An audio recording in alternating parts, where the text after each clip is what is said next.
Bonjour et bienvenue. Nous nous retrouvons dans l'auditorium Pierre Daix du musée Picasso à Paris pour l'avant-dernière rencontre du cycle Picasso aujourd'hui, organisée par le musée. Comment regarder Picasso 50 ans après sa mort, comment porter et transmettre l'œuvre, comment la montrer, comment en parler.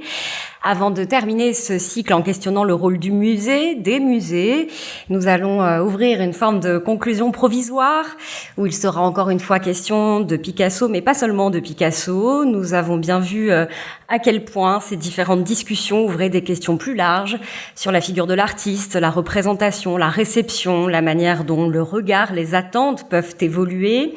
Avec nous cet après-midi, Thomas Schlesser, bonjour. Bonjour. Vous êtes historien de l'art, directeur de la fondation Hartung Bertmann à Antibes, professeur à l'école polytechnique, auteur récemment de Anna Eva Bergman, Vie lumineuse.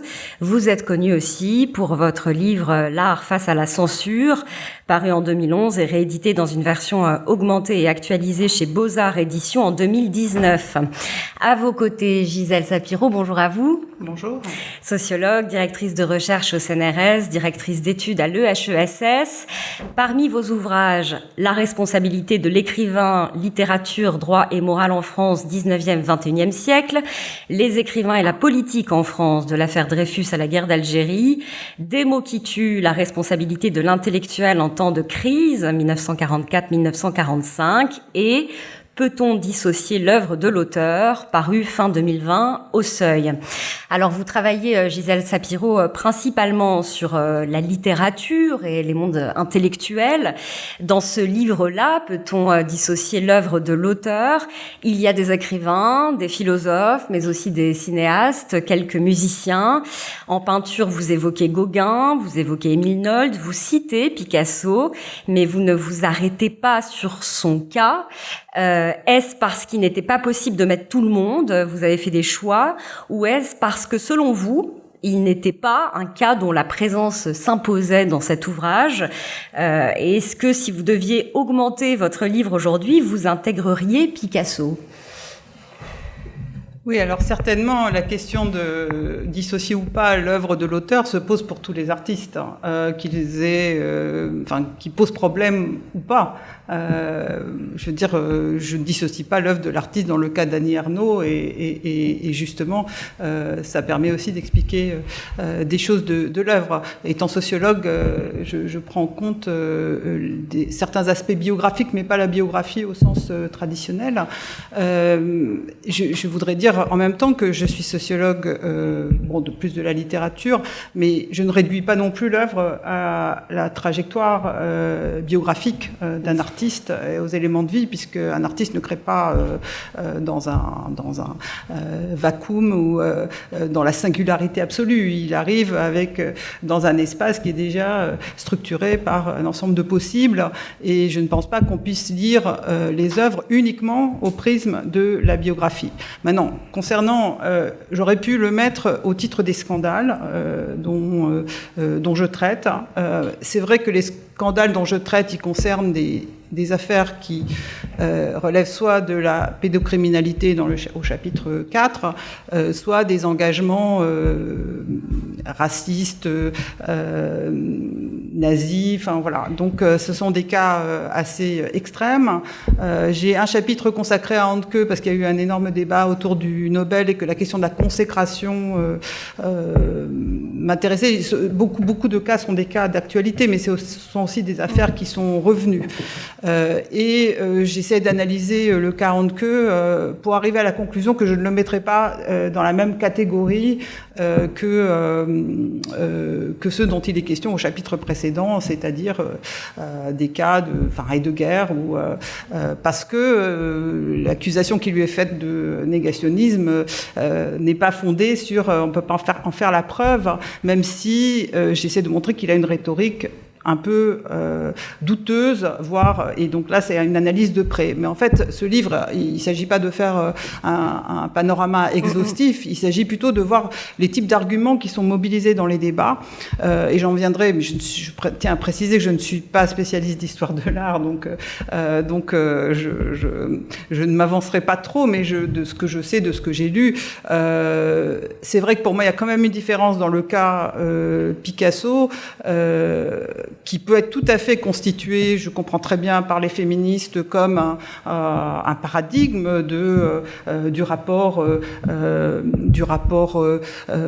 dominateur, de la domination masculine dans toute sa splendeur et son horreur dans une société patriarcale, et en même temps voilà, je pense qu'il peut être lu sous ce prisme, mais qu'en même temps, on peut pas réduire l'œuvre à ça. Je pense qu'il est important d'en parler. Il est très important d'en parler, justement à cause de ce caractère exemplaire. Et je pense qu'on reparlera de la question du statut de l'artiste, parce que ce statut lui donne un pouvoir. En même temps, je ne le mettrai pas. J'ai vu qu'il y avait des comparaisons avec Weinstein.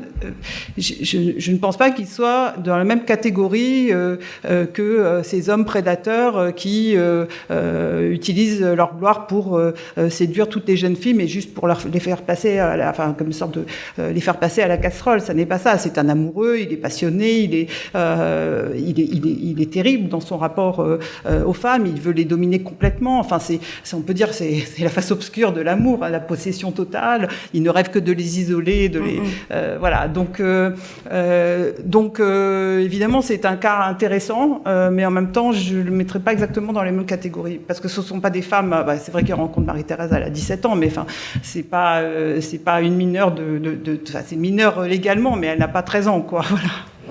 Alors, il n'en demeure pas moins, effectivement, que certains développements que vous faites dans ce livre sont mobilisables pour questionner, effectivement, les rapports œuvre et auteur dans le cas de Picasso. Alors, je démarrais par cette question parce que nous sommes partis tout au début de ce cycle de cette question de l'œuvre et de l'auteur, ou de l'homme et de l'artiste. Parce que ces dernières années, c'est principalement à partir de la biographie que les critiques les plus virulentes à l'égard de Picasso se sont exprimées. Là-dessus, Thomas Schlesser, vous rappeliez récemment dans un entretien accordé à l'hebdomadaire Le 1 à quel point il y a, depuis quelques années, un changement, une évolution vis-à-vis de l'approche biographique. Alors, est-ce que vous pouvez nous expliquer cela, d'autant que vous avez eu, je crois, récemment une discussion sur ce thème avec des étudiants à propos de Picasso? Oui, je vais vous raconter une petite histoire qui a eu lieu il y a un an, dans le cadre d'une visite, d'une découverte de la Fondation Artung Bergman que je dirige. Donc, je recevais pas tout à fait des étudiants, des jeunes personnes qui venaient découvrir à la fois Anna Eva Bergman et Hans Hartung. Et dans ce cadre, puisque nous sommes à Antibes, je leur avais proposé d'aller voir certaines œuvres de ces deux artistes au musée Picasso d'Antibes. Et évidemment, l'idée était aussi de visiter de façon plus globale cette merveilleuse institution où il y a non seulement des œuvres de Picasso de 1946, mais des très très belles sculptures de Germaine Richier, des Miro, plein de choses. La dernière œuvre de Nicolas de Staël, plein de choses à découvrir. Et je ne veux pas forcer le trait, il n'y a pas eu une agressivité immédiate à mon endroit, pas du tout, mais en revanche, j'ai senti tout de suite une extrême crispation qui était très inattendue tout de même pour moi. Donc, je le répète, il n'y a pas eu, je me suis pas fait injurier ou quoi que ce soit, mais ça a été une crispation de principe, aussi bien de la part de jeunes femmes que de jeunes hommes, à l'idée d'aller de se rendre dans un musée qui s'appelle le musée Picasso. C'était même pas d'aller voir des œuvres de Picasso, puisque ce n'était pas ça qui était au programme. C'était d'aller voir un musée qui a le nom de Picasso. Et là, je me suis quand même dit que on était en train de un peu de creuser une tombe, parce que cet aveuglement volontaire, je crois, mérite, Cécile le disait tout à l'heure, mérite vraiment qu'on en débatte. Et ce que je dois dire aussi, c'est que le débat a pu avoir lieu. C'était des jeunes personnes qui étaient suffisamment averties et puis, j'allais dire, généreuses pour accepter que quand même on en discute.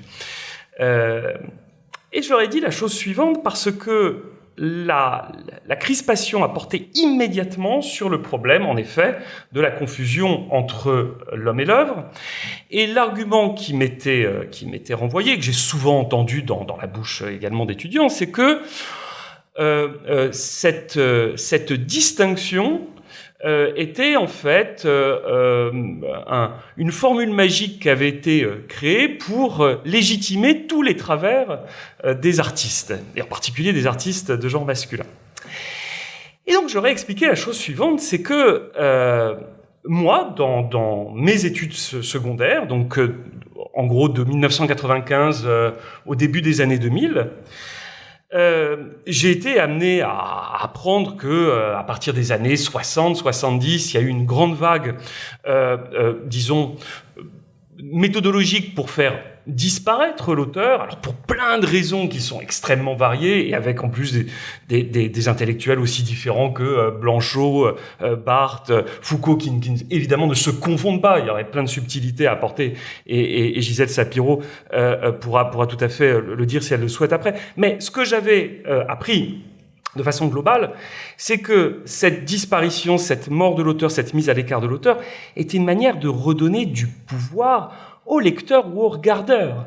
Il ne s'agissait absolument pas de... C'était tout le contraire intellectuellement qui nous était offert. C'était la possibilité de nous approprier les œuvres pour éviter d'avoir une autorité de l'auteur.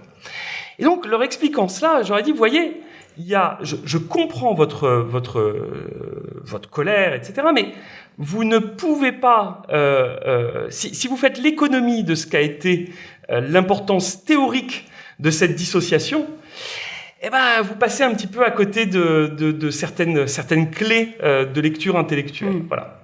Alors, peut-être que du coup, on peut parler, je ne sais pas s'il faut parler de retour du biographique, mais néanmoins, est-ce qu'il faut aussi pas se dire que cela correspond aussi à des évolutions de la société? Et alors, de quoi parle-t-on quand on parle du biographique? Dans le cas de Picasso, effectivement, c'est principalement, très majoritairement, son rapport aux femmes qui est mis en avant. Et là, peut-être aussi que c'est récent parce qu'avant, ça n'était dans la société pas un sujet. Gisèle Sapiro, et c'est peut-être aussi là que ça revient et que ça ne revient pas pour rien, quand bien même il peut y avoir des anachronismes ou des... Oui, absolument. Je voudrais d'abord rebondir sur ce que disait Thomas Schlesser, c'est tout à fait juste. Hein. À partir des années 60, je vois la même chose en littérature, et c'est d'ailleurs Barthes, La mort de l'auteur, Foucault, qui opère. Alors, l'interprétation généreuse, c'est de dire c'est le pouvoir de tous les regardeurs, mais en fait, c'est le pouvoir du critique, qu'est le critique universitaire, ou voilà, en fait, et c'est la fameuse querelle Barthes-Picard, qui est très intéressante, mais on va pas y revenir ici, mais qui remet en cause à juste titre un modèle d'histoire littéraire ou d'histoire de l'art centré sur le génie individuel, les intentions de l'auteur, et donc ça a été très salutaire, et ça a été tout le tournant structuraliste aussi, d'analyser les œuvres pour elles-mêmes, et je pense qu'il faut continuer à le pratiquer. Moi j'ai été formée dans ce paradigme, et je pense qu'il faut continuer à le pratiquer sans pour autant complètement, comme je le disais, je suis devenue sociologue, évincer la biographie de l'auteur qui permet d'expliquer certaines choses de l'œuvre. C'est-à-dire ça donne des lectures différentes de l'œuvre. Alors qu'est-ce qu'on entend par la biographie? Effectivement, ce qu'on voit à partir des années 70, Foucault prédisait la fin de... et Barthes, la mort de l'auteur, mais en fait l'auteur n'a jamais été aussi présent et vivant que depuis cette prédiction, c'est-à-dire qu'à partir des années 70, on voit le développement du genre biographique qui devient un business en soi. Dans l'édition, aujourd'hui aux États-Unis, c'est le seul genre que les universités les universitaires peuvent pratiquer hors des presses universitaires, c'est-à-dire publier dans l'édition trade, comme on dit. Donc déjà, ça c'est un genre très lucratif en soi. Ça ne veut pas dire qu'il n'y ait pas des magnifiques biographies très riches, très importantes et qui nous apprennent des choses sur les auteurs, mais qui ont souvent une forme très centrée sur les aspects anecdotiques de la vie, les aspects intimes, parce que apparemment c'est ce qui plaît, ce qui intéresse. Et donc c'est toute une construction de la figure de l'auteur qui est faite aussi pour toucher un public plus large et qui est centrée sur des aspects, disons, qui favorisent cette identification de l'auteur et de l'œuvre. Maintenant, si la question des femmes était toujours présente. C'est pas qu'elle n'était pas présente, mais elle était traitée différemment. Et c'est ça qui est intéressant. C'est-à-dire que, pas seulement pour Picasso, pour tous les artistes que j'ai les écrivains que j'ai étudiés, enfin, il y a toujours une sorte de traitement, même quand ce sont des écrivaines comme Elsa Triolet pour Aragon, elles étaient toujours traitées comme des espèces de mégères, d'emmerdeuses. Ou de muses. Ou de muses dans le meilleur des cas. Mais si elles commençaient de muses dans le meilleur des cas. D'ailleurs, il y a un livre de Suzanne Suleiman sur le surréalisme qui montre que dans le surréalisme, alors que, par exemple, Dora Maar en fait partie, il y a Claude Cahun, il y a Totoyen en Tchécoslovaquie, et que les femmes, en fait, elles étaient constituées que comme, effectivement, des muses. Et on voit bien chez Picasso aussi c'est entre la déesse et la serpillière, comme il le dit. Voilà. Mais ce qui est intéressant, c'est que c'était conforté par le regard de la critique qui minorait les femmes artistes. Comme Dora Maar, comme Françoise Gillot quand elle a publié son livre. Alors on peut en discuter. Puis j'aimerais bien connaître aussi les dessous de ce livre que j'ignore, parce que c'est un livre qui peut interroger. Mais c'est vrai qu'elle a été honnie en France pour avoir publié ce livre. J'ai retrouvé l'article dans Le Monde écrit à l'époque. C'est très intéressant. Je dis mais elle s'arrête sur plein de choses indiscrètes et inintéressantes de la vie. Il y a des aspects très intéressants, c'est quand elle parle de peinture. Voilà. Et c'était Jacques Michel. Voilà, donc c'était ça le traitement. Et alors pour aller plus loin, prendre l'exemple de quand Balthus revient de la Villa Médicis et présente ses esquisses de très très très jeunes filles, pour ne pas dire petites filles, dans des poses plus que suggestives. Tout d'un coup, la critique dit ces petites filles vicieuses, voilà. Et donc il a fallu qu'il y ait une critique féministe américaine pour dire mais c'est le male gaze, c'est le regard masculin, c'est le regard du satyre qu'on retrouve aussi chez Picasso avec le Minotaure. Mais je reviens sur ce que vous dites, Gisèle Sapiro. Justement, là, on a un exemple récent qui nous permet de voir aussi comment tout cela a évolué. C'est la mort récente de Françoise Gillot, donc elle-même artiste peintre, qui fut donc durant une dizaine d'années la compagne de Picasso. Et on a pu lire à l'annonce de son décès des réactions de personnes qui reprochaient à des articles de presse de rappeler bien souvent dès le titre le lien de Françoise Gillot à Picasso sur le mode, voilà, ça suffit les femmes d'eux, elle était une femme à part entière, une artiste à part entière, pas besoin de parler tout le temps de Picasso. Et donc ça, c'est des réactions qu'on peut lire notamment sur les réseaux sociaux, donc c'est pas forcément le reflet fidèle, mais enfin, ça existe. Et dans les articles mêmes, on voyait qu'il y avait des précautions qui étaient prises justement en rappelant toujours que bon oui, elle avait été avec Picasso, mais qu'elle l'avait quitté, que c'est la femme qui dit non, etc. Et ça, on voit aussi Thomas Schlesser peut-être sur cette question, la manière dont peut-être que cette annonce du décès de François Gillot n'aurait pas été traitée de la même manière et n'aurait pas suscité les mêmes réactions il y a encore quelques années. C'est tout à fait certain. Ça me fait penser aussi à l'importance cruciale dorénavant que nous devons prêter aux archives.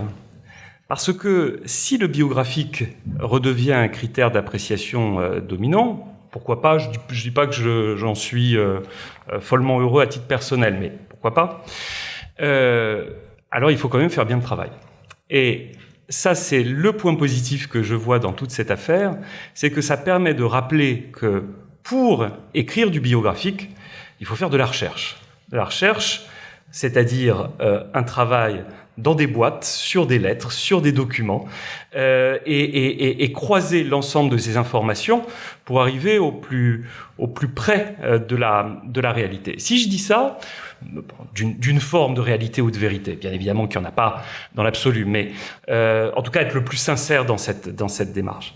Si je dis ça, c'est parce que j'ai le sentiment parfois que les réactions les plus courroucées, les plus vives, s'appuient sur des informations très lacunaires, parcellaires et parfois même complètement erronées. Et je le déplore parce que c'est déjà difficile de parler, de discuter, de débattre. Mais quand en plus les choses sont dictées par des colères qui sont souvent légitimes sur le fond, mais dont les facteurs déclenchants peuvent être simplement une bribe d'un article Wikipédia ou un podcast en anglais mal traduit, le souci est celui de la possibilité de vraiment revenir à une discussion calme à partir de faits qui s'établissent, j'insiste, à partir des archives. Je dis ça parce que pour réagir à ce que disait Gisèle Sapiro aussi, c'est vrai que le métier d'historien de l'art, c'est de regarder des œuvres, c'est absolument juste, et d'essayer d'en comprendre le sens, mais le travail d'historien de l'art, c'est aussi tout bêtement un travail d'historien, c'est-à-dire tout simplement de voir ce que sont les trajectoires individuelles et collectives dans des époques données. Sur cette question aussi, dans le cas de Picasso, Gisèle Sapiro, vous l'avez déjà mentionné, mais on va s'y arrêter un peu plus. Ce qui pose problème, ou en tout cas ce qui interroge, et c'est beaucoup revenu dans nos discussions aussi, c'est effectivement l'autorité charismatique du grand génie, du grand créateur, du grand artiste, et donc l'éventuel abus d'autorité qui va avec. Sous-entendu, voilà, finalement, le génie tout-puissant peut tout se permettre et on lui pardonne tout parce que c'est un génie. La question, c'est justement si on remet cela en cause, la figure du grand artiste et de l'autorité charismatique, jusqu'où va la remise en cause et comment on y répond et qui y répond? Oui, c'est une question qui n'est pas simple pour nous qui avons été élevés dans cette aura et ce charisme des grands artistes et écrivains. Je pense que la jeune génération est plus distanciée que nous de ce point de vue-là. J'apprends beaucoup de cette génération. Reste que je pense qu'on peut réenvisager la manière dont nous construisons justement la valeur des œuvres. Alors il faut dire que je parlais d'un business, mais c'est un vrai business, c'est-à-dire que c'est aussi la valeur des œuvres et l'entretien de la valeur des œuvres recourt aussi au biographique. Donc ça fait partie, ça conforte le droit d'auteur, enfin c'est tout un système qui est organisé autour de ça, qui est aujourd'hui remis en cause, que personnellement, je ne souhaite pas complètement le remettre en cause parce que je pense que les créateurs méritent d'être rétribués et leurs ayants droit aussi. Mais il faut quand même arriver à trouver un équilibre, à rééquilibrer les choses, pas en termes tellement de ce qui leur revient, mais de qu'est-ce que veut dire la consécration d'un artiste.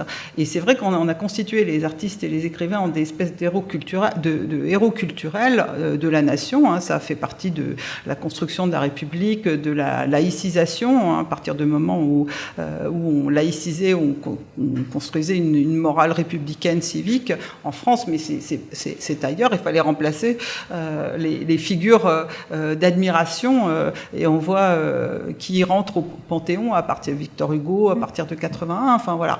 Donc et ce sont des hommes. Hein. Maintenant, on s'aperçoit qu'il y avait aussi peut-être des femmes qui méritaient reconnaissance et consécration. Et ce sont toujours des figures singulières qui, quand on sait les conditions d'accès. Alors Picasso est atypique de ce point de vue-là parce qu'il est étranger. Il vient pas forcément forcément d'un milieu, enfin il est en rupture avec son milieu. Donc justement, et les peintres plus que les écrivains. Il n'a pas toujours été célébré par le pays où il vivait. Voilà, et ça c'est d'ailleurs une des choses que vous disiez sur quel aspect de la biographie on met en avant. C'est vrai que la dimension de l'étranger mise en avant par Annie Cohen-Solal, c'est extrêmement important pour comprendre ce qu'était la vie des artistes de l'entre-deux-guerres. Et c'était des milieux d'exilés qui s'entraidaient. Il y avait une sorte de solidarité. Alors, on voit les aspects de Picasso, Radin, Nédampa, etc. Mais en même temps, il a quand même aidé pas mal de jeunes artistes, les a intronisés, les a mis en relation, y compris des artistes non européens. Enfin, je pense que cette histoire-là, elle est très importante aussi par rapport à des enjeux très actuels. Voilà, toute la revue, Documents, le Minotaure, enfin tout ça, c'était ce milieu-là. Donc ça rejoint ce que vous disiez, Thomas Schlesser, sur la rigueur. Qu'est-ce que c'est que l'histoire de l'art? Et d'ailleurs, à cet égard, si vous permettez, Gisèle, pour juste abonder, on l'ignore trop souvent, mais Picasso, pendant la Deuxième Guerre mondiale, a en effet donné de l'argent pour permettre, au moment de l'invasion de la zone libre, pour permettre à des artistes qui étaient menacés de se faire prendre, de fuir. Hans Hartung en a bénéficié. C'était via la famille de Julio González, donc Roberta González et ses tantes, mais Picasso avait mis 10 000 francs qui a permis à Hans Hartung de sauver sa peau, alors que s'il se faisait prendre par les nazis, il était exécuté d'emblée. Et donc, si je peux me permettre de remettre ça en écho avec ce qui se passe aujourd'hui, ce que j'ai remarqué, c'est que cet argument-là, quand vous le donniez il y a une quinzaine d'années, il était très fort. Mais je trouve, c'est qu'un ressenti subjectif, j'ai pas fait une étude sociologique approfondie, mais je trouve que les arguments sur la Deuxième Guerre mondiale ne portent plus du tout de la même manière auprès de la jeune génération que par le passé. Peut-être c'est une illusion de ma part, mais en tout cas, je sens pas du tout les mêmes... vous voyez, la même sensibilité. Je sais pas si ça vous parle, ce que je dis, Gisèle. Je pense que c'est assez juste, et je pense que c'est peut-être aussi... un des aspects de l'américanisation, parce que la Deuxième Guerre mondiale a été très importante aux États-Unis jusqu'aux années 90, et après il y a un tournant et où les questions raciales deviennent beaucoup plus importantes. Et je pense qu'on voit arriver ça aujourd'hui en France. Même si je pense qu'il y a quand même une sensibilité différente en France. Mais bon, on voit malheureusement aussi la Deuxième Guerre mondiale revenir autrement. Moi, je pensais que je travaillais sur le passé quand j'ai travaillé là-dessus il y a 30 ans. Et malheureusement, quand je vois les réimpressions les republications de Maurras, de Rebatté, etc., bon, voilà. Mais donc, je pense que cet aspect-là de l'histoire, il faut absolument il faut tenir les deux bouts. Ce qui est intéressant dans Picasso, c'est un espèce de concentré, je voudrais, et dans son rapport aux femmes, mais aussi dans son rapport aux autres artistes, c'est-à-dire à la fois la rivalité extrême et la solidarité extrême, et l'amour et l'amitié, mais toujours dans une sorte de relation de compétition. C'est comme un condensé du fonctionnement de ce que Bourdieu appelait le champ, dans sa propre personne. Et en fait, ce qui est intéressant, c'est que il autorise, il encourage Françoise Gillot à créer. Il ne l'empêche pas, il l'encourage. Bon, elle doit s'occuper avant tout de ses affaires, mais il l'encourage quand même. Il est plutôt content quand Cannevaler lui propose un contrat. Évidemment, le contrat s'interrompt le jour où elle se remarie. Alors, on ne sait pas, je ne connais pas les dessous. Peut-être que Thomas peut nous éclairer, mais c'est complexe parce que elle est attirée par Picasso à cause de la peinture. Je pense pas que ce soit à cause de son aura. C'est vraiment la peinture qui la fascine. Et lui, il entre dans une conversation intellectuelle avec elle. Ça n'est pas comme avec Marie-Thérèse. Il a une vraie discussion, un vrai échange intellectuel. Il a d'ailleurs peur qu'elle s'en aille parce qu'il sait qu'il va perdre cet échange intellectuel. Donc ça n'est pas tout à fait le même rapport de ce que je disais au départ, de prédation, même si c'est un ogre et il veut complètement posséder l'autre, voilà. Pour avancer un peu, Thomas Schlesser, c'est là aussi, donc, vous qui avez travaillé sur la censure, que se pose la question justement de ce dont on parle. Parce que, à partir de quand y a-t-il censure ou autocensure? La critique n'est pas de la censure, le débat n'est pas de la censure, et en même temps, vous notez bien dans votre livre que la censure se présente rarement comme telle. Elle ne s'assume jamais comme telle. En fait, ça peut arriver. Il peut y avoir dans le droit au XIXe siècle, il peut y avoir un comité de censure. Mais évidemment qu'aujourd'hui, personne ne va se revendiquer comme censeur. La censure existe simplement dans l'esprit de celui qui se sent entravé injustement dans sa liberté. Mais en règle générale, quand on agit en faveur pour militer pour une interdiction, c'est au nom de l'intérêt général, c'est pas au nom de la censure. Donc c'est très difficile puisque le terme en fait, il apparaît toujours de manière plutôt masquée. Je sais pas, je me rappelle avoir discuté de ça avec Paul Venn, par exemple. Pour Paul Venn, Platon, c'était le pire des censeurs dans sa République. Mais vous aurez des platoniciens fervents qui vous diront c'est un contresens absolu. De même, est-ce que quand on parle de l'iconoclasme au XVIe siècle, il faut parler de censure? Bon, ça peut être un régime d'iconographie sacrée complètement réinventé, réajusté, et le terme, là encore une fois, doit être questionné.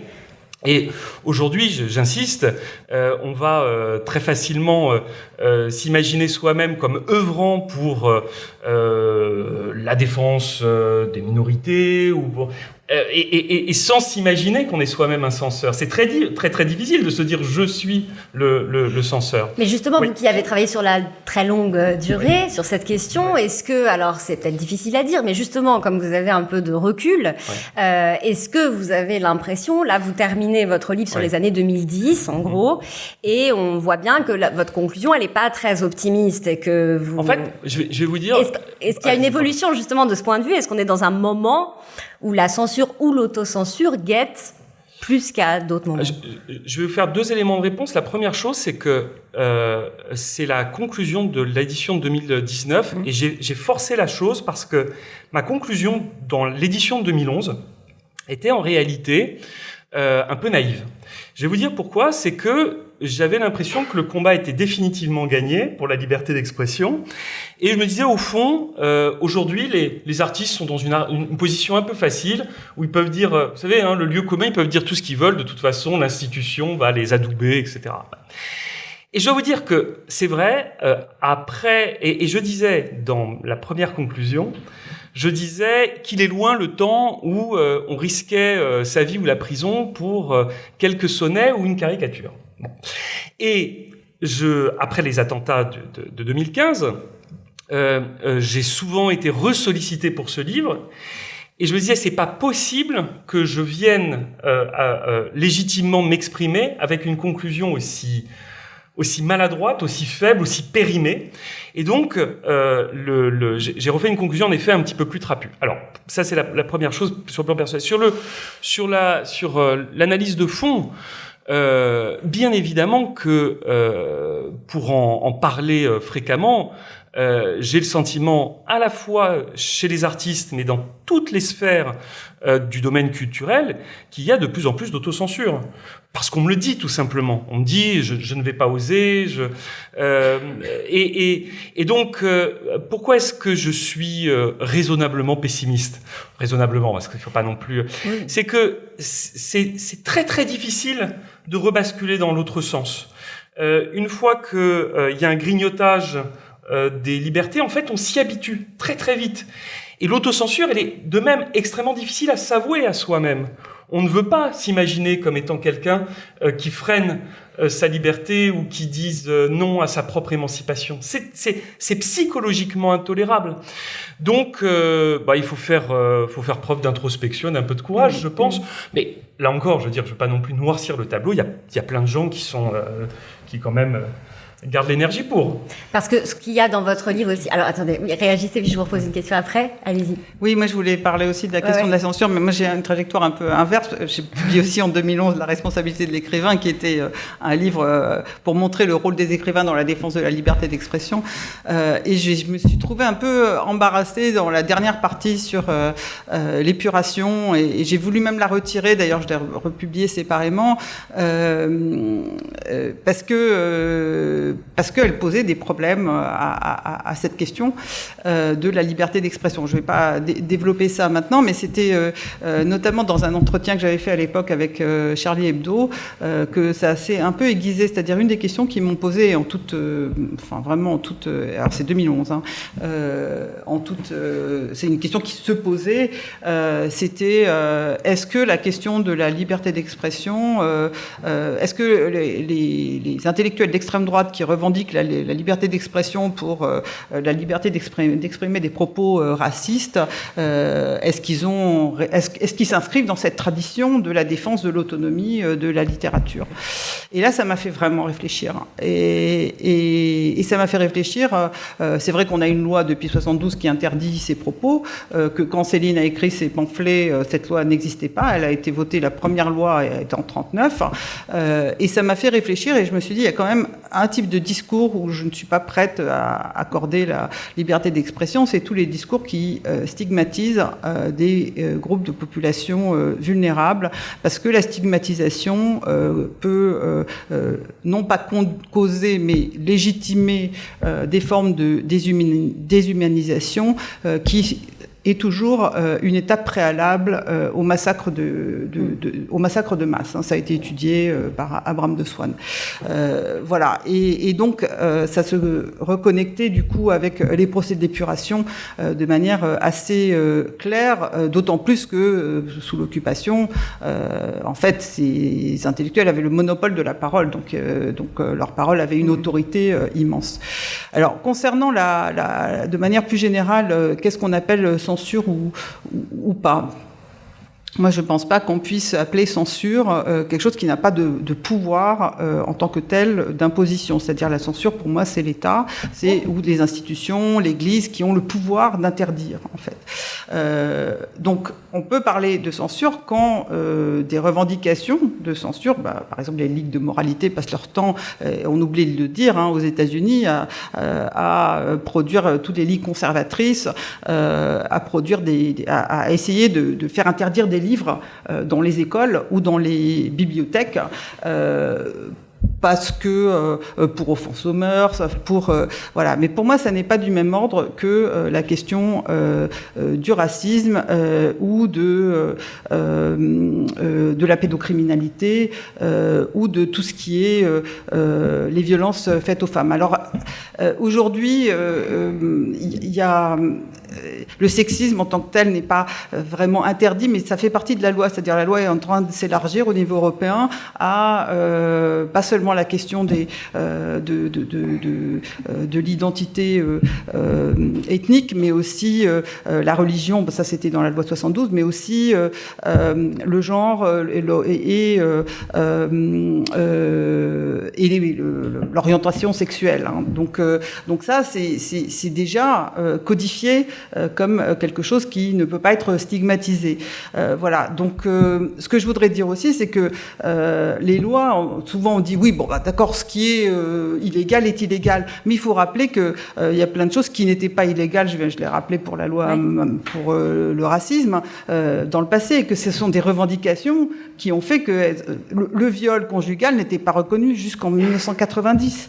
Voilà. Donc de ce point de vue-là, je voudrais dire que alors, le droit au boycott, c'est un droit comme le droit de manifester, comme le droit de protester, comme le droit de critique. Et je pense que tout ce qui amène au débat est salutaire, même si parfois il prend des formes violentes. Je pense que sinon, je le dis dans le livre, je pense que les féministes qui utilisent Polanski ou même Picasso pour défendre la cause des femmes, c'est de bonne guerre, parce que tout simplement, on va parler de leur protestation que si elles mobilisent ces figures figures extrêmement célèbres, parce que des femmes violées, des femmes violentées, il y en a tous les jours, mais ça n'intéresse personne. Voilà. Donc, de ce point de vue-là, elles ont le droit de le faire.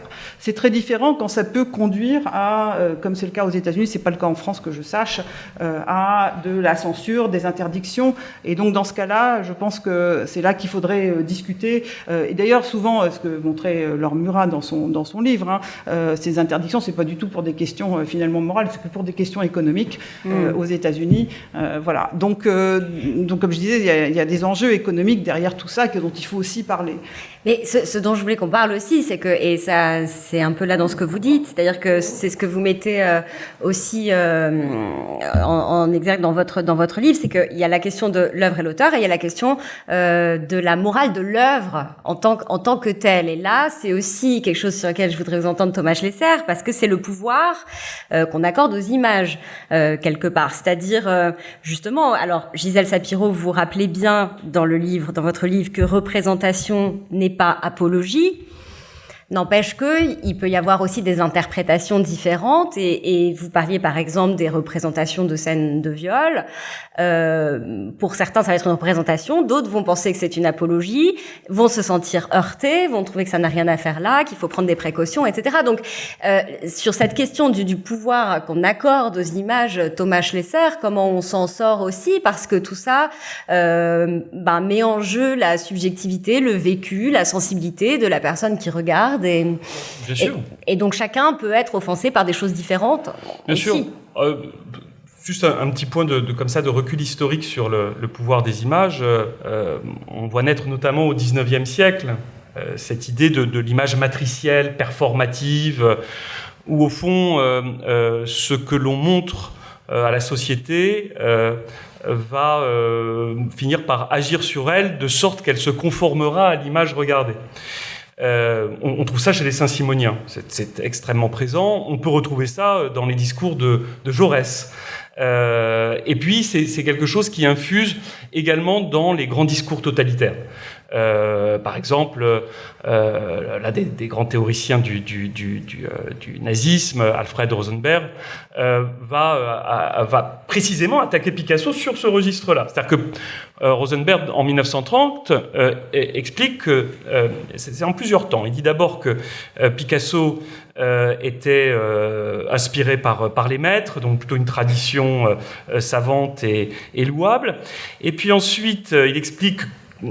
Son sous-entendu, c'est quand même que c'est un artiste qui a suffisamment de puissance pour avoir une influence à ses yeux néfaste sur les autres peintres de son temps, mais surtout, dans l'esprit du national-socialisme, le fait de représenter la figure humaine d'une manière fragmentée, déstructurée, déconstruite, eh bien, est perçu comme un danger parce que on s'imagine que biologiquement et socialement, il y aurait une transformation des corps individuels et du corps collectif qui pourrait s'opérer à l'aune de ce qui est vu. C'est absolument saisissant.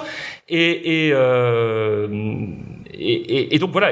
Et ça, c'est l'une des raisons très fortes des expositions d'art dégénéré qui en fait sont, c'est assez étonnant, sont les plus belles expositions du XXe siècle, qui réunissent les choses les plus formidables, les plus magnifiques, mais sont des censures très paradoxales, puisque c'est par l'humiliation de ces artistes qui sont montrés de manière, en étant tournés en dérision, vous savez, par des processus très simples. Hein. Par exemple, il suffisait de poser un cadre au sol, ou alors de le mettre légèrement de traviole, ou alors il y avait parce qu'il n'y a pas que l'exposition d'art dégénéré de 37, il y en a plusieurs. Hein.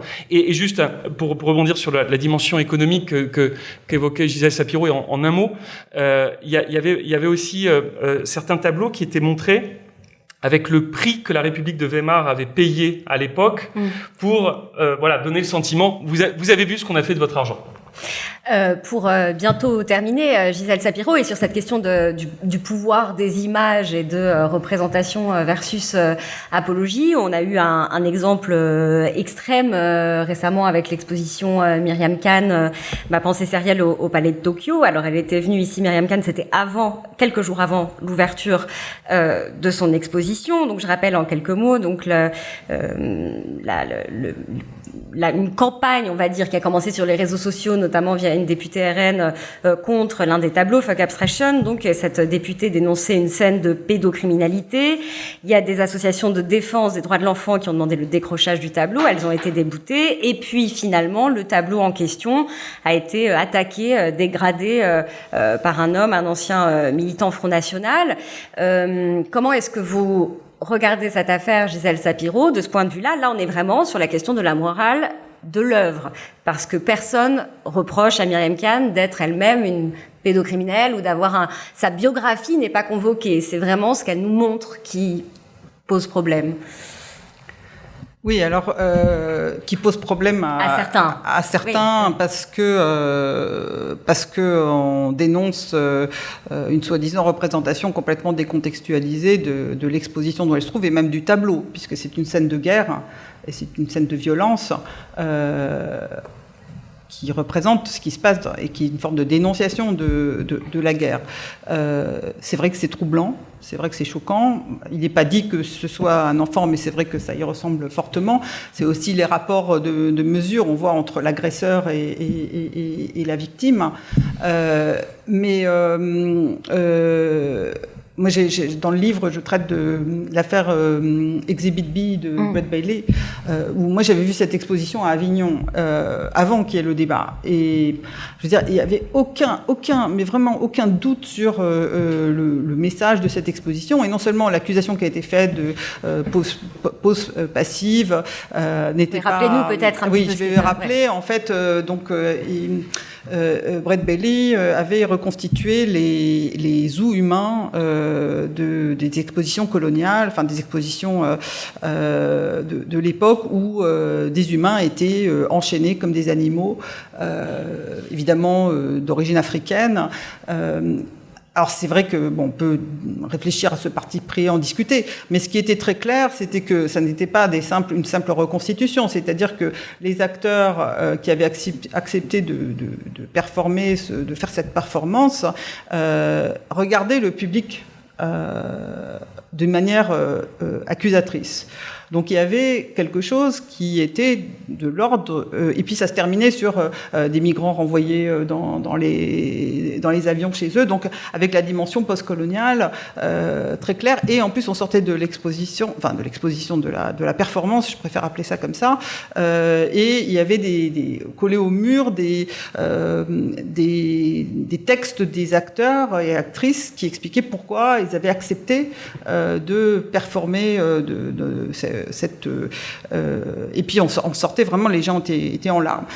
Alors c'est vrai que après il y a eu ça a été présenté à Londres et c'est là qu'il y a eu les protestations d'organisations antiracistes qui pour certaines n'avaient pas vu, enfin disaient clairement n'avoir pas vu la performance. Et puis il y a eu aussi une protestation quand c'est revenu en Seine-Saint-Denis. Je dois dire qu'il est vrai. Une chose, c'est que c'est pas la même chose de montrer ça en Seine-Saint-Denis et de montrer ça à Avignon. Et ça, c'est intéressant parce que c'est la question du cadre. Alors, du point de vue des intentions, on peut voir que les intentions de l'auteur, elles sont complètement indiscutables là. Du point de vue de la réception, c'est autre chose qui est vu. Alors c'est l'histoire de l'appropriation culturelle, ne touche pas à mon histoire. Il y avait dans les pancartes, et puis il y avait la question de représentation des Noirs dans une position passive, comme s'ils n'avaient pas lutté pour leur émancipation. Voilà. Alors, je pense que tout le débat en soi, il méritait d'être soulevé, d'être posé. Je pense que d'autres choses ont été soulevées, comme par exemple le fait qu'il y avait une sous-représentation des acteurs noirs et que souvent ils étaient assignés à des rôles de personnes racisées. Et donc tout ce débat, je pense que, voilà, dans ces débats, quand on arrive à le mener, il y a des arguments à retenir. Et je pense que c'est la même chose que pour les femmes d'artistes qui ont été minorées. Donc tous ces personnes laissées dans l'ombre ou minorées parce que on se concentre sur certains. Je voudrais juste rebondir sur la question de. Moi, j'ai travaillé aussi sur les théories des effets des œuvres littéraires, et donc c'est assez fascinant. Il y a une sorte de théorie énergétique. C'est pas que les régimes autoritaires, même la loi républicaine il y avait la monarchie avant, mais même la loi républicaine avait cette théorie. Mais c'est vrai que l'écrit était toujours considéré comme moins dangereux que les images. Et ça, c'est intéressant aussi. Alors, par exemple, sous la République, il y avait une répression des ouvrages de vulgarisation médicale parce qu'ils représentaient le corps humain. Voilà. Donc, je pense que ça, c'est cette croyance. Moi, j'avais organisé le livre autour de la croyance dans le pouvoir des mots, mais il y a évidemment la croyance dans le pouvoir de l'image. Et d'ailleurs, quand l'image est devenue massive dans nos sociétés, ça a permis de défendre les mots et de dire mais les mots seront toujours moins dangereux, il vaut mieux lire que regarder des images. Voilà. Donc ça, je pense que c'est très intéressant. Je voulais dire un mot aussi sur l'autocensure. Enfin, oui, je sais, pour terminer, mais parce que j'en ai pas parlé, je pense qu'il y a toujours de l'autocensure. Voilà, je pense que c'est pas maintenant qu'il y a plus d'autocensure qu'avant. Je pense que dans toutes les sociétés, il y a toujours des formes de... et tout artiste a aussi ses propres autocensures. Et certains artistes aiment bien travailler avec la contrainte. Je dis pas qu'il faut leur en mettre, mais voilà. Alors finalement, vous avez cité un autre exemple, une autre affaire, et c'était très intéressant de nous la rappeler aussi. Mais du coup, Thomas Schlesser, pour terminer avec vous, peut-être sur Myriam Kann. Et sur la manière dont vous regardez ce qui s'est passé ces derniers mois autour de ce tableau. Je suis partagé dans cette affaire. Et là aussi, je préfère être prudent dans ce que je dis. Ce qui me trouble un petit peu, c'est que j'ai l'impression, mais je peux me tromper, mais qu'il commence à y avoir parfois des porosités qui m'embêtent beaucoup entre ce qui est vraiment le camp de l'intolérance historique que je crois nous détestons tous et des forces progressistes. Voilà. Et ça, j'ai l'impression qu'il y a par moments des convergences avec lesquelles je suis mal à l'aise. D'abord que je ne sais pas encore analyser, juste que j'ai l'impression qu'elles affleurent, et puis d'autre part, dont je ne sais pas quels sont les outils pour les empêcher, les combattre. Je vais vous le dire d'une autre manière, plus synthétique et puis plus franche. Je crois que si on estime que la liberté est une vertu cardinale, on peut ne pas l'estimer, mais si on l'estime, aujourd'hui, il y a une sorte de triple attaque. Il y a bien sûr l'attaque de droite classique, l'intolérance, la fermeture d'esprit, et l'attaque du centre, parce qu'on est dans une époque où, la liberté d'expression de façon générale, et notamment de contestation, est réprimée d'une manière d'autant plus insupportable que ces forces du centre ne sont pas conscientes, peut-être même sont-elles cyniques, du mal qu'elles font à la démocratie. Et puis, il faut bien le dire, il y a quand même aussi, du côté gauche, quelques incursions du côté de l'intimidation, d'une forme de parole un peu inhibitrice, au lieu d'être émancipatrice. Et voilà, c'est un vrai terrain d'inquiétude chez moi. Voilà. Et donc c'est une autre manière de répondre à la question de comment qualifier le moment où nous sommes. Merci beaucoup à tous les deux. Merci Thomas Schlesser, donc l'art face à la censure pour ceux qui veulent s'y plonger. Je voudrais quand même pas mettre sur le même plan. Enfin, c'est vrai que j'ai donné l'exemple de l'intention et de la réception, mais je veux pas mettre sur le même plan l'affaire Exhibit B et l'affaire Myriam Kann, parce que je pense que les accusations contre Myriam Kann n'ont rien à voir avec avec les revendications. Absolument, bien sûr. Merci à vous Gisèle Sapiro. Donc peut-on dissocier l'œuvre de l'auteur aussi pour poursuivre la réflexion? Merci beaucoup. Merci.